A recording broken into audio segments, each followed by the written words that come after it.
As a kid, I didn't know much about Russia. To me, America meant chewing gum. My name is Caleb, and I was born in California, USA. I'm Oksana, and I'm from Krachaevsk, USSR.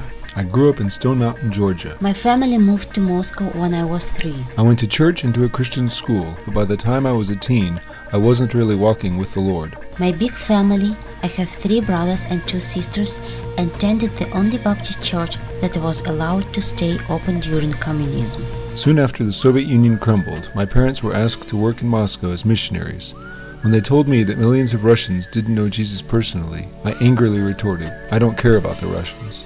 Even before Perestroika, my dad had the idea to start another Baptist church in the part of the city where we lived. So when I was 15, my parents dragged me to Moscow, and I thought they ruined my life. Russia was a cold, dark, poor, and backwards place. The first Americans I met were Christians who visited our church. My family lived downtown, and we witnessed the city go through massive economic changes, political turmoil, and spiritual awakening. I remember standing in long lines for milk and eggs. Most memorable to me was the attempted coup in October 1993, when a week-long standoff between the communists and troops loyal to Yeltsin ended in Russian tanks firing on their own White House. My school was nearby and was closed for a week, and I went around filming the events. My dad was threatened by local authorities to stop his church plant, and then in 1993 he left for his job and was never seen again, presumably killed. Our family was devastated, but his young church survived.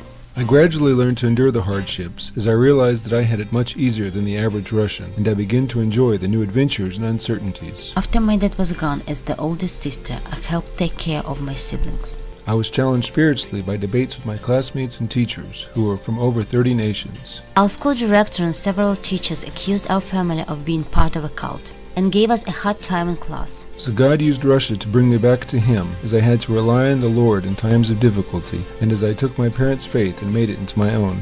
I sang in our church choir and other places, and I always played the Snow Maiden at New Year's. I helped out in Young Life, Student Venture, and a group for missionary kids, and I volunteered every Saturday morning in a soup kitchen for pensioners. I was involved with InterVarsity for 5 years and was in leadership for 4 of them. I got hooked on ice hockey and into photography and film. I've always loved nature, especially flowers and horses. I studied political science for 2 years at Wheaton before changing to Christian education ministry. I went to a seamstress school, then to Campus Crusades Bible College. I felt God calling me back to Russia, and in the summer of 2000, I returned to Moscow to work with teens from poor and dysfunctional families, doing summer and winter camps, monthly cafes, and weekly clubs. I did a lot of filming and video editing for the ministry. We also trained youth leaders from all over the country at biannual conferences, and we started a church aimed at high school and college students. I often hosted our weekly church prayer meetings and other fellowship times. Caleb and I met at church in 2001, and we started dating soon after.